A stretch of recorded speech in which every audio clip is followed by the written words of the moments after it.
ഈ പത്മകുമാർ ദൈവതുല്യരായി കാണുന്ന ആ നേതാക്കന്മാരാരാ? അത് പത്മകുമാറിനെ അറിയത്തുള്ളൂ. താങ്കൾക്ക് അറിയില്ല? ആരുമാകാം, ആരുമാകാം, ആരുമാകാം. ആരുമാകാം എന്ന് പറഞ്ഞാൽ അതെന്തായാലും CPM-ൽ ഒരു നേതാവാണ്. തീർച്ചയായിട്ടും. അല്ല പിന്നെ വേറെ ആര് വരാനാണ്? ഒറ്റിയത് ആര് എന്നുള്ളതാണ് അറിയേണ്ടത്. തീർച്ചയായിട്ടും പിന്നെ കടകംപള്ളിയെ ചോദ്യം ചെയ്യും. ചോദ്യം ചെയ്തേ പറ്റൂ, അല്ലാതെ എങ്ങനെ പോകുന്നത്? ദൈവം കൊടുക്കുമെന്ന് സാരം.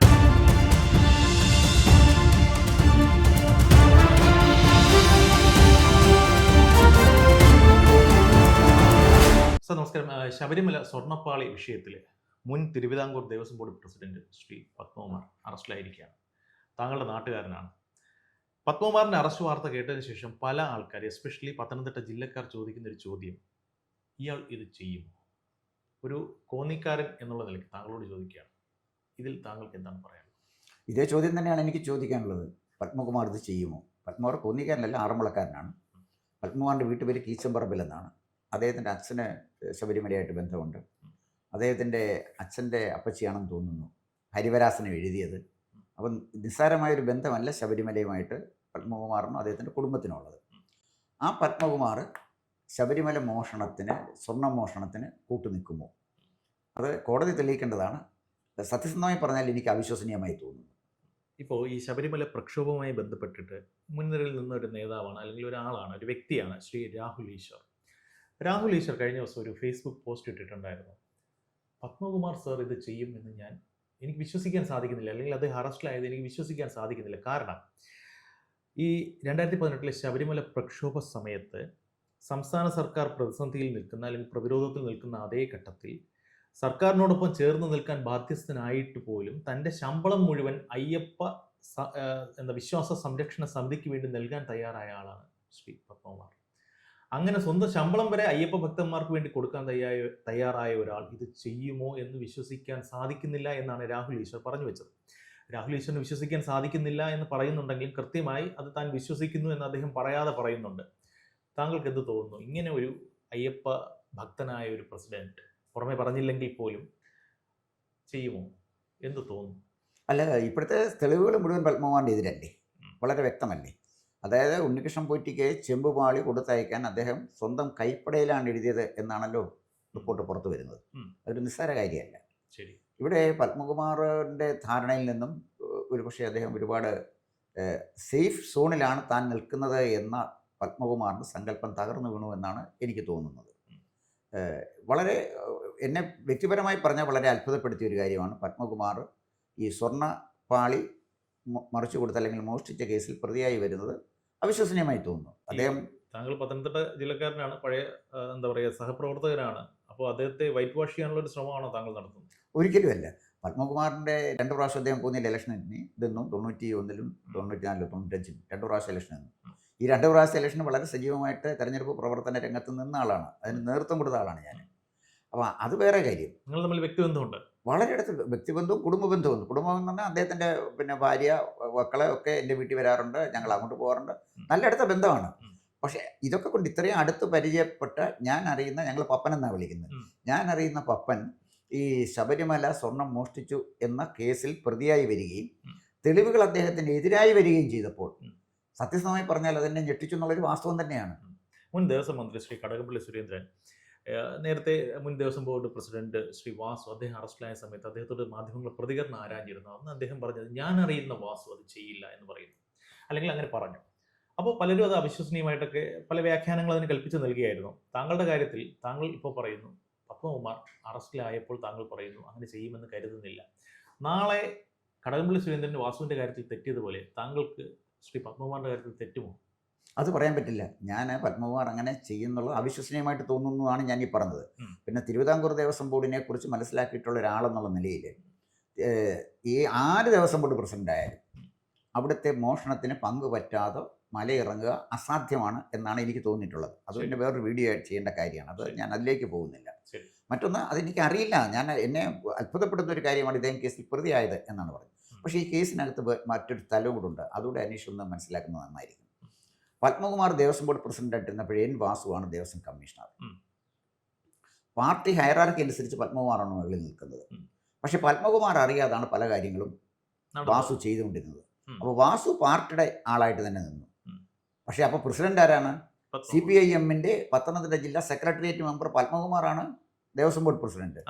വാസുവിന് അങ്ങനെ പാർട്ടിയിൽ പ്രത്യേകിച്ച് സ്ഥാനമൊന്നുമില്ല. അപ്പോൾ വാസു ഒരു ഡിഫാക്ടോ റൂളറായി ദേവസ്വം ബോർഡിനെ നിയന്ത്രിക്കാൻ ശ്രമിച്ചു എന്നാണ് ഞാൻ മനസ്സിലാക്കുന്നത്. ദേവസ്വം ബോർഡിൽ ആ കാലഘട്ടത്തിലെ ഉദ്യോഗസ്ഥന്മാർ 2 ഗ്രൂപ്പായിരുന്നു. ഒന്ന് ദേവസ്വം ബോർഡ് പ്രസിഡന്റ് പത്മകുമാറിൻ്റെ ഗ്രൂപ്പും മറ്റൊന്ന് എൻ വാസുവിൻ്റെ ഗ്രൂപ്പും. അപ്പോൾ സത്യത്തിന് പാർട്ടി നേതൃത്വവുമായിട്ട് അടുത്ത ബന്ധമുള്ളത് എൻ വാസുവിനെയായിരുന്നു. 2, പത്മകുമാർ ഈ സ്ത്രീ പ്രവേശനത്തിനെതിരായിരുന്നു. സ്ത്രീ പ്രവേശനത്തിന് വേണ്ട കാര്യങ്ങൾ ചെയ്തു കൊടുത്തത് വാസുവാണ്. അപ്പോൾ വാസു ഒരു 100% പാർട്ടിക്ക് വിധേയനായ ഒരു കമ്മ്യൂണിസ്റ്റുകാരനാണ്. പാർട്ടിയിൽ ഉന്നത സ്ഥാനത്തിരിക്കുന്ന പത്മകുമാർ അത്ര പാർട്ടിക്ക് വിധേയനായിരുന്നു എങ്കിൽ സ്ത്രീ പ്രവേശനത്തെ അദ്ദേഹം എതിർക്കുമായിരുന്നില്ലല്ലോ. സ്ത്രീ പ്രവേശനത്തിനെതിരായിട്ടല്ലേ പത്മകുമാർ നിന്നത്. അപ്പോൾ ഇവർ തമ്മിൽ നടന്ന ഒരു ഗ്രൂപ്പ് വഴക്ക് അവിടെയുണ്ട്. ഇനിയും വാസു എഴുതിയതിനെ വ്യത്യസ്തമായി അതിനെ ഓവർ റൂൾ ചെയ്തുകൊണ്ട് പ്രസിഡന്റ് ഫയലിൽ എഴുതിയിട്ടുണ്ടോ? ഏത് സാഹചര്യത്തിലാണ് അദ്ദേഹം ഈ സ്വർണ്ണപ്പാളി ഉണ്ണികൃഷ്ണൻ പോറ്റിക്ക് കൊടുത്ത് അയക്കാൻ എഴുതിയത്? പിന്നെ ലേറ്റസ്റ്റ് അന്വേഷണം വരുന്നത് അതിൽ സൂചിപ്പിക്കുന്ന ഉണ്ണികൃഷ്ണൻ പോറ്റിക്ക് അവിടെ സ്വതന്ത്രനായി വിഹരിക്കാനുള്ള അവസരം ഒരുക്കിയത് പത്മകുമാറാണെന്ന് പറയുന്നു. എന്തായാലും ശരി, ഇപ്പോൾ പത്മകുമാർ കൃത്യമായി സംശയത്തിൻ്റെ നിഴലിലാണ്. മനസ്സിലായി. കുന്തമന് അദ്ദേഹത്തിൻ്റെ നേരെ തന്നെയാണ് നീങ്ങുന്നത്. താങ്കളുടെ ഈ വാക്കുകൾ ഉൾക്കൊണ്ടുകൊണ്ട് തന്നെ ചോദിക്കട്ടെ. താങ്കൾ പറഞ്ഞു പത്മകുമാർ അറസ്റ്റിലായി, വിശ്വസിക്കാൻ ലേശം ബുദ്ധിമുട്ടാണ്, അല്ലെങ്കിൽ വിശ്വസിക്കാനാകുന്നില്ല. അതേസമയം വാസുവും ഇതേപോലെ പത്മകുമാറിനെ ഇരുട്ടിൽ നിർത്തിക്കൊണ്ട് പല കാര്യങ്ങളും ചെയ്തു. വാസുവിൻ്റെ അറസ്റ്റ് താങ്കൾക്ക് ദഹിക്കുന്നതാണോ? അല്ല, വാസുവിൻ്റെ അറസ്റ്റ് ദഹിക്കുന്നതാണെന്ന് ചോദിച്ചാൽ, ഒന്ന്, വാസുവിന് കൃത്യമായ അഡ്മിനിസ്ട്രേറ്റീവ് എക്സ്പീരിയൻസ് ഉള്ള ആളാണ്. ഫയലിൽ എന്തെഴുതണം, ഫയലിൽ എന്തെഴുതാൻ പാടില്ല എന്ന് വാസുവിനറിയാം. വാസു വിജിലൻസ് ട്രിബ്യൂണലിൻ്റെ ജഡ്ജായിട്ടിരുന്ന ആളാണ്. അപ്പോൾ സകല കളികളും വാസുവിനറിയാം. എല്ലാ ഉടായ്പ അറിയാം. പത്മകുമാറിനെ സംബന്ധിച്ചിടത്തോളം ഭരണപരമായ ഒരു പരിചയവുമില്ല. ഏതെങ്കിലും കോപ്പറേറ്റീവ് സൊസൈറ്റിയുടെ പ്രസിഡന്റോ എന്തോ സംതിങ്, അതിനപ്പുറത്തൊന്നും പത്മകുമാറിനൊന്നും അറിയില്ല. വാസു ഈ ദേവസ്വം നിയമങ്ങളെല്ലാം പഠിച്ചു വെച്ച ഒരു നിയമജ്ഞനും കൂടെയാണ്. അപ്പോൾ ഇവിടെ സംഭവിച്ചെന്താണെന്ന് ചോദിച്ചാൽ, നിയമം അറിയാവുന്ന തന്ത്രശാലിയായ വാസുവും ഈ വികാരജീവിയായ പത്മകുമാറുമായിട്ടാണ് യുദ്ധം നടന്നത്. അപ്പോൾ അവിടെ സംഭവിക്കാൻ സാധ്യതയുള്ള ഒരു കാര്യം, ഇവിടെ പത്മകുമാർ എവിടെ ചെന്ന് എങ്ങനെ വീണു എന്ന് നമുക്ക് പറയാൻ പറ്റില്ല. പക്ഷെ ഒരു കാര്യം തീർച്ചയാണ്, പത്മകുമാറും വാസുവും 2 പേരും ഈ കേസിലെ പ്രതികളായിട്ട് വരുന്നൊരു കാഴ്ചയാണ് നമ്മൾ കാണാൻ കഴിയും. പക്ഷെ ആരെ വിഴുങ്ങും, എന്താണ് സംഭവിച്ചത്? അതാണ് ഞാൻ ആദ്യം സൂചിപ്പിച്ചത്. വാസു ഫയൽ നീക്കിയത് തന്ത്രപൂർവ്വമായിരിക്കും. പത്മകുമാർ അത്ര തന്ത്രപൂർവ്വം ഫയലിൽ എഴുതാൻ അറിയാവുന്ന ഒരാളായിരിക്കാൻ സാധ്യതയില്ല. മനസ്സിലായി. ഇപ്പോൾ താങ്കൾ നേരത്തെ പറഞ്ഞ ഒരു കാര്യത്തിലേക്ക് തന്നെ വീണ്ടും വരികയാണ്. അതായത് 2018 ശബരിമല സ്ത്രീ പ്രവേശ ഇഷ്യൂ വരുന്ന സമയത്ത് പത്മകുമാർ വിശ്വാസികളുടെ പക്ഷമാണ് ആദ്യം നിന്നത്. ആദ്യവും അവസാനവും ഒക്കെ അദ്ദേഹം വിശ്വാസികൾക്കൊപ്പം തന്നെയായിരുന്നു. പക്ഷേ സർക്കാർ ഇങ്ങനെ നിൽക്കുന്നതുകൊണ്ട് അദ്ദേഹത്തിന് സർക്കാരിനൊപ്പം നിന്നേ പറ്റൂ എന്നുള്ളത് കൊണ്ട് ക്രമേണ പിണറായി പക്ഷത്തിലേക്കുള്ള പരസ്യ നിലപാടുകളുമായി അദ്ദേഹം വരികയായിരുന്നു എന്നാണ് ഞാൻ മനസ്സിലാക്കുന്നത്. പക്ഷേ കേൾക്കുന്ന ഒരു കാര്യം, അന്ന് സർക്കാരിനെതിരായിട്ടുള്ള ഒരു സ്വരം ഉയർത്തിയത് കൊണ്ട്, അല്ലെങ്കിൽ ഒരു വിമത സ്വരം ഉയർത്തിയത് കൊണ്ട് പത്മകുമാർ മുഖ്യമന്ത്രി ശ്രീ പിണറായി വിജയൻ ഉൾപ്പെടെയുള്ള പല CPM നേതാക്കന്മാരുടെയും കണ്ണിലെ കരടായിരുന്നു എന്നും, പത്മകുമാറിനെ മുന്നിൽ നിർത്തി അവിടെ നടന്ന കളികളിൽ ഇപ്പോൾ ഒരു കേസും വിഷയമൊക്കെ ആകുമ്പോൾ പത്മകുമാറിനെ അങ്ങോട്ട് ഇട്ടുകൊടുക്കുകയായിരുന്നു എന്നും അതിന് പിന്നിൽ CPM നേതാക്കളുടെ താല്പര്യമുണ്ട് എന്നും പറയുന്നു. സാധ്യതയുണ്ടോ? അല്ല, അത് നമ്മൾ ഒരു കാര്യം വളരെ വ്യക്തമാണ്. സ്ത്രീ പ്രവേശനത്തിന് പത്മകുമാർ ശക്തമായി എതിരായിരുന്നു. വാസു അതിന് അനുകൂലമായിരുന്നു. ഈ സ്ത്രീ പ്രവേശന വിഷയം കഴിഞ്ഞതോടുകൂടി പത്മകുമാർ അനഭിമിതനായിട്ട് മാറി. പാർട്ടിക്ക് അനഭിമിതനായിട്ട് മാറിയപ്പോൾ എന്ത് സംഭവിച്ചു? പത്മകുമാറിനേക്കാൾ വളരെ ജൂനിയറായ വീണ ജോർജ് നേരെ വന്ന് പാർട്ടിയുടെ സംസ്ഥാന കമ്മിറ്റിയിലേക്ക് പോയി. പക്ഷേ പത്മകുമാറിനെ സംസ്ഥാന കമ്മിറ്റിയിൽ എടുത്തില്ല. ക്ഷുഭിതനായ പത്മകുമാർ കൊല്ലം സമ്മേളനം കഴിഞ്ഞ് ആ സമ്മേളനത്തിൽ പങ്കെടുക്കാതെ മടങ്ങിപ്പോന്നു. അദ്ദേഹത്തിൻ്റെ പ്രതിഷേധവും രേഖപ്പെടുത്തി. പക്ഷെ പഴയ CPM ആയിരുന്നെങ്കിൽ അപ്പം തന്നെ നടപടി വരുമായിരുന്നു. ഇപ്പോഴെന്താ CPM നടപടി എടുക്കാത്തത്? അതെന്താ കാരണം എന്ന് വെച്ചാൽ, പണ്ടായിരുന്ന പാർട്ടിയിൽ നിന്നൊരു നടപടി എടുത്ത ഒരാളെ പുറത്താക്കിയാൽ അയാൾക്ക് വലിയ അപമാനമായിരുന്നു. അയാൾ ഔട്ട്കാസ്റ്റ് ചെയ്യപ്പെടുന്നതിന് തുല്യമാണ്. അല്ലെങ്കിൽ അമേരിക്കൻ പ്രസിഡന്റ് ഇംപീച്ച് ചെയ്യപ്പെട്ട അങ്ങനെയിരിക്കും. ആ സ്ഥിതിയിലാണ് ഇന്നിപ്പോൾ ഒരാളെ കമ്മ്യൂണിസ്റ്റ് പാർട്ടിയിൽ നിന്ന് പുറത്താക്കുക എന്നുള്ള അയാൾ താങ്ക് യു എന്ന് പറഞ്ഞിട്ട് പോയി അടുത്ത പാർട്ടി ചേരുകയാണ്. ആ സ്ഥിതിയിലേക്ക് കമ്മ്യൂണിസ്റ്റ് പാർട്ടി എത്തി എന്നുള്ളതാണ് വാസ്തവം. അപ്പോൾ ഇവിടെ ഒരു കാര്യമുണ്ട്. പത്മകുമാർ അന്ന് കൊല്ലം സമ്മേളനം ബഹിഷ്കരിച്ച് പോയത് പാർട്ടിയെ സംബന്ധിച്ചിടത്തോളം പാർട്ടിയെ ഒരു പ്രതിസന്ധിയുടെ ക്ഷീണിപ്പിച്ചു. പത്മകുമാറിനെതിരെ നടപടിയെടുക്കാൻ കൂടി പാർട്ടിക്ക് കഴിയാതെ പോയപ്പോൾ കുറച്ചുകൂടെ കൂടി പത്മകുമാറിനെതിരെ നടപടിയെടുത്താൽ അതിൻ്റെതായ ഒരു റിഫ്ലക്ഷൻ പത്തനംതിട്ട ഉണ്ടാകുമെന്ന ധാരണയിലായിരിക്കും. അല്ല, അതല്ല, അങ്ങനെ ഒരു പണി പാർട്ടിക്ക് കൊടുക്കാൻ പറ്റില്ലല്ലോ. സ്വർണ്ണ ഉണ്ണികൃഷ്ണൻ പോറ്റിയുടെ കൊടുത്തയക്കാൻ സ്വന്തം കൈപ്പടയിൽ എഴുതുന്നത് പാർട്ടി പണി കൊടുത്തിട്ടാണ്. അല്ല, അതിലോട്ടാണ് ഒരു കാര്യം വരുന്നത്. കാരണം പത്മകുമാർ ഈ പറയുന്നത് പോലെ സർക്കാരിന് എതിരായിട്ടൊക്കെ സംസാരിച്ച് വിശ്വാസികൾക്കൊപ്പമാണെന്നൊക്കെ പറയുമ്പോഴും CPM-ന്റെ ഒരു സംഘടനാ സംവിധാനം വെച്ചിട്ട് പാർട്ടിക്ക് വിധേയപ്പെടുക എന്ന് പറയുന്നത് പലപ്പോഴും പല സ്ഥാനത്തിരിക്കുന്നവരുടെ നിവർത്തികേടോ സാഹചര്യമോ ഗതികേടോ whatever it may be അങ്ങനെയൊക്കെയാണ്.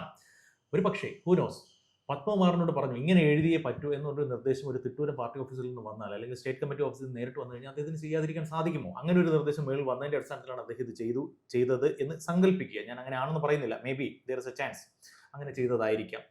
പക്ഷേ ഇതൊന്നും ഒരിക്കലും പുറത്താകില്ല എന്നും നാട്ടുകാരും അറിയില്ല എന്നുള്ളൊരു വിശ്വാസത്തിൽ ചിലപ്പോൾ ഒരു പത്മകുമാർ എഴുതിയിരിക്കാം അല്ലെങ്കിൽ ഒപ്പിട്ടിരിക്കാം.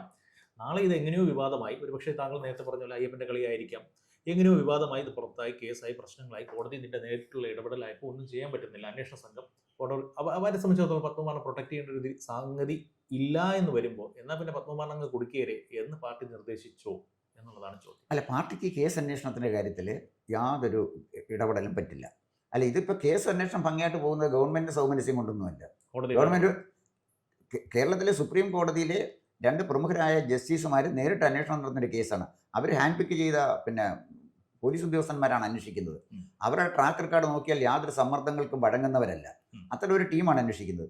പ്രതിപക്ഷം, അതായത് ആഭ്യന്തര വകുപ്പിനെ ഇരുട്ടിൽ നിർത്തിക്കൊണ്ട് തന്നെയാണ് ഈ അന്വേഷണം നടക്കുന്നത്. അതുകൊണ്ട് തന്നെയാണ് ഈ അന്വേഷണം ഭംഗിയായിട്ട് പോകുന്നത്. നമ്പർ 1. ഇനി നമ്പർ 2, പാർട്ടി കുരുക്കിയോ എന്നാണ് അന്വേഷിച്ച് ചോദിച്ചതിൻ്റെ ഒരു കാര്യം. അങ്ങനെയാണെങ്കിൽ പത്മകുമാറിന് മുന്നിൽ 2 ഓപ്ഷനാണുള്ളത്. ഒന്ന്, ഞാൻ ഈ സ്വർണ്ണപ്പാളി കൊണ്ടുപോകാൻ സ്വയം എഴുതിയതാണ്, ആലോചിച്ചെഴുതിയതാണ്. സ്വന്തം കൈപ്പടയിൽ എഴുതിയാൽ വേറെ ന്യായീകരണമൊന്നുമില്ലല്ലോ. എന്തിനാ എഴുതി? ആരും കൈകൊണ്ട് പിടിച്ചെഴുതിപ്പിക്കത്തില്ലല്ലോ ദേവസ്വം ബോർഡ് പ്രസിഡന്റിനെ. അപ്പോൾ ഒരു ന്യായീകരണം അതാണ്. പക്ഷെ അദ്ദേഹം പിന്നീട് ഒരു സ്റ്റേറ്റ്മെന്റ് നടത്തിയിട്ടുണ്ട്. ഞാൻ ദൈവതുല്യരായി കരുതുന്ന ചില ആളുകൾ ഇങ്ങനെയൊക്കെ ആകും എന്ന് ഞാൻ പ്രതീക്ഷിച്ചില്ല എന്ന് പറയുമ്പോൾ അദ്ദേഹം ദൈവതുല്യനായി കരുതുന്ന അല്ലെങ്കിൽ ദൈവതുല്യരായി കരുതുന്ന ആരെങ്കിലും പറഞ്ഞിട്ടാണോ ഈ സ്വർണ്ണപ്പാളി ഉണ്ണികൃഷ്ണൻ പോറ്റിയുടെ കൊടുത്തയച്ചത് എന്ന് സത്യസന്ധമായി പറയാനുള്ള ഉത്തരവാദിത്വം പത്മകുമാറുണ്ട്. നമുക്കിപ്പോൾ പത്മകുമാർ അകത്താണ്, ചോദിക്കാൻ പറ്റില്ല, ഒരു ഓപ്ഷനും ഇല്ല, ചോദിച്ചാലും പറയില്ല. താങ്കൾ അദ്ദേഹത്തിന്റെ പഴയ സഹപ്രവർത്തനാണ്. ഈ പത്മകുമാർ ദൈവതുല്യരായി കാണുന്ന ആ നേതാക്കന്മാരാരാ? അത് പത്മകുമാറിനെ അറിയത്തുള്ളൂ. താങ്കൾ ആരുമാകാം. അതെന്തായാലും CPM-ൽ ഒരു നേതാവാണ്. തീർച്ചയായിട്ടും. അല്ല, പിന്നെ വേറെ ആര് വരാനാണ്? ദൈവതുല്യരായിട്ട് അദ്ദേഹത്തിന് കോൺഗ്രസ് നേതാവിനെ കാണാൻ പോകും. അദ്ദേഹത്തിന്റെ ദൈവതുല്യനായിട്ട് നേതാവാണ് VD സതീശൻ അല്ലെങ്കിൽ K സുധാകരൻ. അദ്ദേഹം ദൈവതുല്യരായി കാണുന്ന മാർക്സിസ്റ്റ് പാർട്ടിയിൽപ്പെട്ട ആളുകളായിരിക്കും. അതുമല്ലെങ്കിൽ ദേവസ്വം ബോർഡുമായിട്ട് ബന്ധപ്പെട്ട ഈ ക്ഷേത്രവുമായി ബന്ധപ്പെട്ട വേറെ ആരെങ്കിലും ആകാം. എന്തായാലും ദൈവതുല്യരായി കാണുന്ന ചില ആളുകൾ അദ്ദേഹത്തിനുണ്ട്. ദൈവതുല്യരായി കാണുന്ന എന്ന് പറഞ്ഞാൽ ഈ CPM സഖാക്കന്മാർക്ക് ദൈവമൊക്കെ ഉണ്ടോ? അതാണ് ഞാൻ പറഞ്ഞത്. ദൈവതുല്യരാണ് എന്ന് അദ്ദേഹം പറഞ്ഞാൽ അദ്ദേഹത്തിൻ്റെ മനസ്സിൽ ദൈവമുണ്ട്. ദൈവതുല്യരായി ചില ആളുകളെ അദ്ദേഹം കാണുന്നുമുണ്ട്. ഇതിനെ ആരാണെന്ന് പറഞ്ഞാൽ മതി. ഒറ്റിയതാര് എന്നുള്ളതാണ് അറിയേണ്ടത്. ഒറ്റിയതാകാൻ സാധ്യതയില്ല.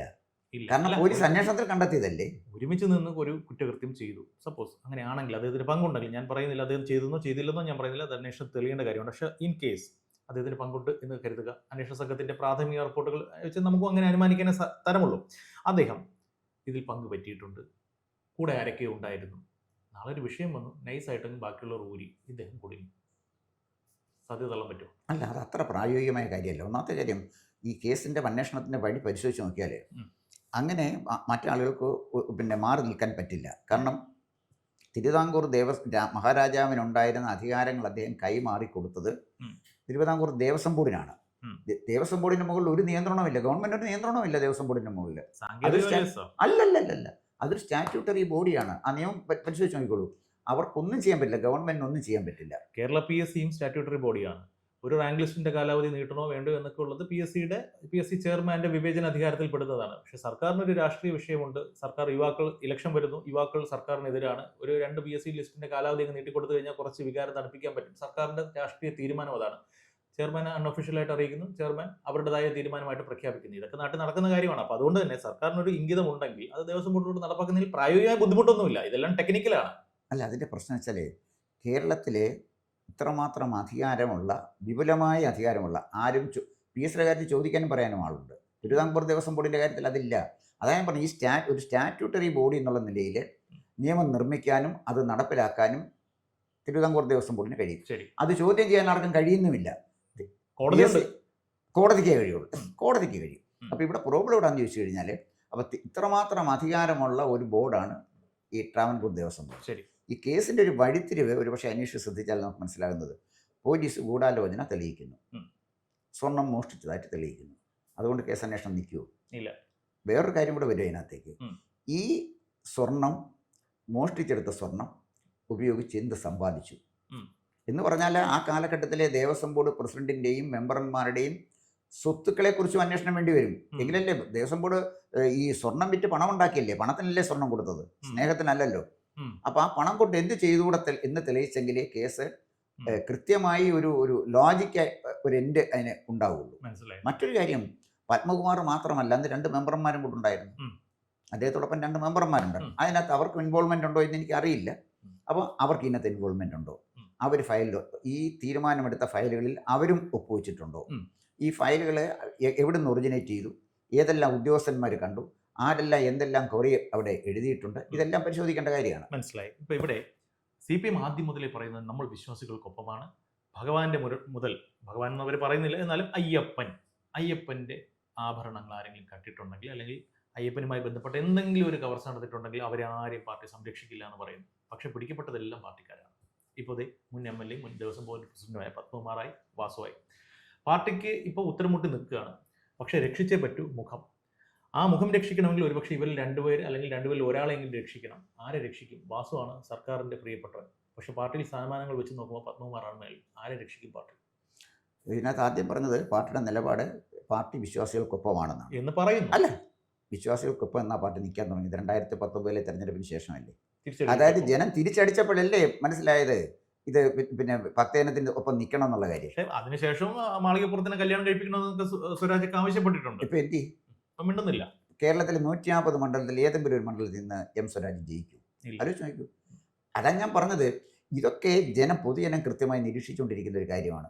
M സ്വരാജന് അദ്ദേഹത്തിന്റെ വാർഡിൽ, അദ്ദേഹത്തിന്റെ ബൂത്തിലാണ് പിന്നിൽ പോയത്. അപ്പൊ സ്വന്തം നാട്ടിൽ പോലും അംഗീകാരമില്ലാത്ത ആളായി സ്വരാജ് മാറി. ഭക്തജനത്തിനോടൊപ്പം നിൽക്കേണ്ട ഒരു സാഹചര്യത്തിലേക്ക് പാർട്ടി പോയി. അല്ല, പാർട്ടിക്കൊപ്പം ഭക്തജനം വരികയല്ലായിരുന്നു, ഭക്തജനത്തിനൊപ്പം പാർട്ടി പോവുക ചെയ്തത്. അപ്പൊ പിന്നെ അതിനകത്ത് വലിയ കാര്യമില്ല. പിന്നെ പാർട്ടി വിചാരിച്ചാലും, നന്വിഷ് ചോദിച്ച പോലെ തന്നെ, പാർട്ടി വിചാരിച്ചാലും A പത്മകുമാറിനെയോ N വാസുവിനെയോ രക്ഷപ്പെടുത്തിയെടുക്കാൻ കഴിയില്ല. അതിന്റെ കാരണം എന്താണെന്ന് ചോദിച്ചു കഴിഞ്ഞാൽ, ഇതിന് വലിയ തെളിവും വിചാരണയും സാക്ഷിയൊന്നും വേണ്ട. ഇത് കൃത്യമായി ഡോക്യുമെന്റ് ആണ്, ഒരു ഡോക്യുമെന്ററി എവിഡൻസ് മാത്രം മതി. അതുകൊണ്ടാണ് ബഹുമാനപ്പെട്ട ഹൈക്കോടതി പറഞ്ഞത്, ഈ ട്രാവൻകൂർ ദേവസ്വം ബോർഡിന്റെ മിനിറ്റ്സ് വാങ്ങിക്കാനല്ല പറഞ്ഞത്, ബൈ ഫോഴ്സ് പിടിച്ചെടുക്കാനാണ് പറഞ്ഞത്. ആദ്യം മടിച്ചവൻ കൊണ്ട് കൊടുത്തു. അപ്പോൾ കോടതി ഇടപെട്ടപ്പോൾ എന്തായി? കോടതിക്ക് പകരം ഗവൺമെന്റിന് ചെയ്യാൻ പറ്റില്ല. അതാ ഞാൻ പറഞ്ഞത്, ഒരു സ്റ്റാറ്റ്യൂട്ടറി ബോഡിയായ ട്രാവൻകൂർ ദേവസ്വം ബോർഡിന്റെ മിനിറ്റ്സ് കൊണ്ടുവരാൻ മുഖ്യമന്ത്രിക്കോ ആഭ്യന്തരമന്ത്രിക്കോ ഒരു മന്ത്രിക്കോ പറയാൻ പറ്റില്ല. പിന്നെ അവരുടെ സ്വാധീനം ഉപയോഗിച്ച് കാണണമെന്ന് പറഞ്ഞാൽ കൊണ്ട് കാണിക്കുന്ന വേറെ കാര്യമാണത്. ഇതിപ്പോൾ ഏതായാലും കുടുങ്ങി, ഇനി ഒരു വരെ ഇച്ചിരി ബുദ്ധിമുട്ടാണ്. പക്ഷേ ഇപ്പോൾ പത്മകുമാറിൻ്റെ അറസ്റ്റിന് ശേഷം കേരള സമൂഹം ഉറ്റുനോക്കുന്നത്, ഈ സംഭവമൊക്കെ നടന്നു, കുറച്ച് പഴക്കമുണ്ട് ഗൂഢാലോചനയ്ക്ക്. മുൻ ദേവസ്വം മന്ത്രി വേറൊരാളുടെ ഉണ്ട്, ശ്രീ കടകംപള്ളി സുരേന്ദ്രൻ. കടകംപള്ളി കുടുങ്ങുമോ ഇല്ലയോ? അതാണ് പലരും ചിന്തിക്കുന്നത്, ചോദിക്കുന്നത്. താങ്കളുടെ പക്ഷം? കടകംപള്ളി സുരേന്ദ്രനാണ് ഉണ്ണികൃഷ്ണൻ പോറ്റിയെ പരിചയപ്പെടുത്തിയെന്നാണ് പത്മകുമാർ പറയുന്നത്. അതേ സ്റ്റേറ്റ്മെന്റ് കൊടുത്തിട്ടുണ്ട്. നമ്പർ 1, അത് കടകംപള്ളിക്ക് ദേവസ്വം ബോർഡിന്റെ ദൈനംദിന നടത്തിപ്പിൽ ഒരു റെസ്പോൺസിബിലിറ്റിയും ഇല്ല, ടെക്നിക്കലായിട്ടും ഇല്ല, മോറലായിട്ടും ഇല്ല, ഒരു തരത്തിലും ഇല്ല. പിന്നെ കടകംപള്ളി ഉണ്ണികൃഷ്ണൻ പോറ്റിയെ പരിചയപ്പെടുത്തിക്കൊണ്ട് കത്ത് ഫയലിൽ കൊടുത്തിട്ടുണ്ടെങ്കിൽ ആ ഫയലിനെ കുറിച്ച് അന്വേഷിക്കണം. എങ്ങനെ ഉണ്ണികൃഷ്ണൻ പോറ്റിയെ എവിടെ വെച്ച് കടകംപള്ളി പരിചയപ്പെട്ടു, കടകംപള്ളിക്ക് എന്ത് താല്പര്യമാണ് ഉണ്ണികൃഷ്ണൻ പോറ്റിയുടെ കാര്യത്തിലുള്ളത്, ഉണ്ണികൃഷ്ണൻ പോറ്റി പാർട്ടിക്കാരനാണോ, ഏത് അടിസ്ഥാനത്തിലാണ് കടകംപള്ളി ഉണ്ണികൃഷ്ണൻ പോറ്റിയെ കാണുന്നത്, അത് അന്വേഷണ സംഘം അവിടെ എത്തേണ്ടതാണ്. തീർച്ചയായിട്ടും പിന്നെ കടകംപള്ളിയെ ചോദ്യം ചെയ്തേ പറ്റൂ, അല്ലാതെ എങ്ങനെ പോകുന്നത്? കൊടുത്തിരിക്കുന്ന ഒരു പ്രതി പറയുന്നത് ഇദ്ദേഹം പറഞ്ഞിട്ടാണ് ചെയ്തിരിക്കുന്നത്. പിന്നെ മറ്റൊരു കാര്യം കൂടെ ഉണ്ട്. പത്മകുമാർ തന്നെ ഒരിക്കൽ പറഞ്ഞു, പല ഉന്നതന്മാരും കുടുങ്ങുന്നു. അതിലേക്ക് വരുന്നത് അവസാനത്തെ ചോദ്യം അതാണ്. പത്മകുമാർ നേരത്തെ പറഞ്ഞു, ഞാൻ ദൈവത്തെ പോലെ അല്ലെങ്കിൽ ദൈവതുല്യരായി കണ്ടവർ ഇങ്ങനെ ചെയ്യുമെന്ന് ഞാൻ വിചാരിച്ചില്ല. ഈ ദൈവതുല്യർ 2 പേർ, കടകംപള്ളി, പോറ്റി, സാധ്യതയുണ്ടോ? ഇല്ല, കടകംപള്ളി പോറ്റിയും ദൈവതുല്യരാകത്തില്ല. അദ്ദേഹത്തെ സംബന്ധിച്ചിടത്തോളം അദ്ദേഹത്തെ സംബന്ധിച്ചിടത്തോളം പോറ്റി ദൈവതുല്യനല്ല, അല്ല, ഒരിക്കലും അല്ല. കടകംപള്ളി ദൈവതുല്യനാണോ എന്ന് എനിക്കറിയില്ല. കടകംപള്ളിയിലും ഒതുങ്ങി നിൽക്കുമോ, ഇനിയും അതിനപ്പുറത്തേക്ക് പോകുമോ, വേറെ എന്തെങ്കിലും താല്പര്യങ്ങളുണ്ടോ? അത് പാർട്ടി നേതാക്കന്മാരാണോ, അതോ ഇനി ആത്മീയ നേതാക്കന്മാരാണോ, സമുദായ നേതാക്കന്മാരാണോ, അതുപോലെ ഈ തന്ത്രിമാരടക്കമുള്ള ആളുകളാണോ? ഇതിനാരാണ് ഇതിനകത്ത് ഇൻവോൾവ് ചെയ്തിരിക്കുന്നത് അറിയത്തില്ലല്ലോ. ദൈവതുല്യനായിട്ട് അദ്ദേഹം കാണുന്ന ആരാണോ അദ്ദേഹത്തിനല്ലേ അറിയൂ. അവസാനമായിട്ട് ഒരു ചോദ്യം കൂടെ, അതായത് TP ചന്ദ്രശേഖരൻ വധക്കേസ് വന്ന സമയത്ത് CPM അന്നും പറഞ്ഞു നമുക്കിതിൽ യാതൊരു ബന്ധവുമില്ല. പക്ഷേ കേസ് അന്വേഷണത്തിന്റെ നാൾ വഴികളിൽ കണ്ണൂരിലും കോഴിക്കോടുള്ള പല നേതാക്കന്മാരും പാർട്ടി അനുഭാവികളും പ്രവർത്തകരും ഒക്കെ പലരും കുടുങ്ങി. പലരും പ്രതികൾ തന്നെ നേരിട്ടും അല്ലാതെയൊക്കെ പങ്കെടുത്തവരാണ്. ഒരു ഘട്ടത്തിൽ മോഹനമാഷ്ടിലേക്ക് അന്വേഷണം പോയി, അറസ്റ്റ് പോയി, അദ്ദേഹത്തായി. അതിനുശേഷം പി ജയരാജനിലേക്കാണ് അടുത്ത അറസ്റ്റ് എന്നുള്ളൊരു കിംവദന്തി അന്ന് ശക്തമായിരുന്നു. പി ജയരാജൻ എത്തിക്കഴിഞ്ഞാൽ അന്നത്തെ സംസ്ഥാന സെക്രട്ടറിയായ ശ്രീ പിണറായി വിജയനിലേക്ക് അറസ്റ്റ് എത്തും എന്നും നിഗമനങ്ങൾ ഉണ്ടായിരുന്നു. പക്ഷേ മോഹൻ മാസ്റ്ററിൻ്റെ അറസ്റ്റോടുകൂടി അവിടെ നിന്നും പിന്നീട് അങ്ങോട്ട് അറസ്റ്റുകൾ ഉണ്ടായില്ല. പക്ഷേ കാലാന്തരത്തിൽ ആ കേസിൽ എന്ത് സംഭവിച്ചു എന്നുള്ളത് നമുക്കറിയാം. ഇപ്പോൾ ഈ സ്വർണ്ണപ്പാളി കേസിൽ അല്ലെങ്കിൽ ശബരിമല വിവാദത്തിൽ വാസു അകത്താകുന്നു, പത്മകുമാർ അകത്താകുന്നു. ഉറപ്പായും കടകംപള്ളി സുരേന്ദ്രനെ ചോദ്യം ചെയ്യും. അറസ്റ്റിലാവോ ഇല്ലയോ എന്നുള്ളതൊന്നും നമുക്കറിയില്ല, എന്താണ് തെളിവ് എന്നുള്ളതൊക്കെ അതിനൊക്കെ അടിസ്ഥാനമാക്കിയായിട്ടായിരിക്കും. പക്ഷേ ഇപ്പോൾ എല്ലാവരും ചോദിക്കുന്നത് പത്മകുമാറിൻ്റെ അറസ്റ്റിന് ശേഷം അടുത്ത കടകംപള്ളി, അടുത്ത പിണറായി വിജയൻ. താങ്കൾക്ക് എന്ത് തോന്നുന്നു? അതിപ്പോൾ പറയാൻ പറ്റില്ല. ആണെന്നോ അല്ലെന്നോ എനിക്ക് പറയാൻ പറ്റില്ല. അതിനകത്തൊരു കാര്യം ഞാൻ പറയാം. ടി പി ചന്ദ്രശേഖരൻ വധക്കേസ് നേരിട്ട് ഗവൺമെൻറ്റിന് ആഭ്യന്തര വകുപ്പാണ് നടത്തിയത്. അത് എവിടെ വേണമെങ്കിലും ഗവൺമെൻറ്റിന് ഇൻ്റർവ്യൂൻ ചെയ്യാൻ സ്പേസ് ഉണ്ടായിരുന്നു. ഇത് ഗവൺമെൻറ് ഒന്നും ചെയ്യാൻ പറ്റില്ല. എനിക്കും അന്വേഷണം അറിയാവുന്നതൊക്കെ ഉള്ളൂ, ഗവൺമെൻറ്റിനും അറിയാവുന്ന. അതിനപ്പുറത്തൊന്നും ഗവൺമെൻറ് അറിയില്ല. നമ്മൾ ഈ പറയുന്ന പോലെ വളരെ രഹസ്യ സ്വഭാവമുള്ള അന്വേഷണം അങ്ങനെ തന്നെയാണ് പോകുന്നത്. പിന്നെ ആളുകൾ ഊഹാപോഹം പറയുന്നു എന്നുള്ളതല്ലാതെ ഇതിൻ്റെ അന്വേഷണം സംബന്ധിച്ച പ്രോഗ്രസ് ഒന്നും ഒരു അന്വേഷണ ഉദ്യോഗസ്ഥനും വെളിയിൽ കൊടുക്കില്ല. പിന്നെ ചാനലുകൾ പലതും പറയുന്നുണ്ട്, അതങ്ങനെ എടുത്താൽ മതി. അന്വേഷണ ഉദ്യോഗസ്ഥരൊന്നും ഫോൺ എടുക്കുന്നില്ല. പിന്നെ മറ്റൊരു പ്രധാനപ്പെട്ട കാര്യം, 6 മാസത്തിനകം ഇത് അന്വേഷണം റിപ്പോർട്ട് കൊടുക്കണമെന്നാണ് ഹൈക്കോടതി പറഞ്ഞിരിക്കുന്നത്. അന്വേഷണത്തിൻ്റെ ഓരോ സ്റ്റേജിലും ഹൈക്കോടതി കൃത്യമായിട്ട് സൂപ്പർവൈസ് ചെയ്തുകൊണ്ടിരിക്കും, മോണിറ്റർ ചെയ്തുകൊണ്ടിരിക്കുകയാണ്. ഓരോരുത്തരുടെയും മൊഴിയും കേസിൻ്റെ ഗതിയും അന്വേഷണത്തിൻ്റെ പോക്കും ഇത് കൃത്യമായി ബഹുമാനപ്പെട്ട ഹൈക്കോടതി നേരിട്ട് നിരീക്ഷിക്കുമ്പോൾ ടി പി ചന്ദ്രശേഖരൻ വധവുമായി ബന്ധപ്പെട്ട കേസ് തേഞ്ഞു മാഞ്ഞു പോയതുപോലോ അല്ലെങ്കിൽ ആരെങ്കിലും ഒഴിവാക്കപ്പെട്ടതുപോലോ ഈ കേസിൽ അങ്ങനെ ഏതെങ്കിലും നേതാക്കന്മാർ ഇൻവോൾവ് ചെയ്യപ്പെട്ടിട്ടുണ്ടെങ്കിൽ, അതാ ഞാൻ ഇൻവോൾവ് ചെയ്യപ്പെട്ടിട്ടുണ്ടെങ്കിൽ, ഇടപെട്ടിട്ടുണ്ടെങ്കിൽ അവർക്കത് ഒഴിയാൻ പറ്റില്ല. പിന്നെ നമ്മുടെ പത്മകുമാറിന് ദൈവതുല്യരായ ആളുകൾ ബഹുമാനപ്പെട്ട ഹൈക്കോടതിക്ക് ദൈവതുല്യരല്ല എന്നും നമ്മൾ മറക്കരുത്. ദൈവം കൊടുക്കുമെന്ന് സാരം. അത്രയേ ഉള്ളൂ. നോക്കാം. കൂടുതൽ വാർത്തകളും വിശേഷങ്ങളും നേരിട്ട് ലഭിക്കാൻ ജനങ്ങളിൽ നിന്ന് ജനങ്ങളിലേക്ക് ജനഭൂമി ന്യൂസ് സബ്സ്ക്രൈബ് ചെയ്യൂ. ബെൽ ബട്ടൺ അമർത്താനും മറക്കരുത്.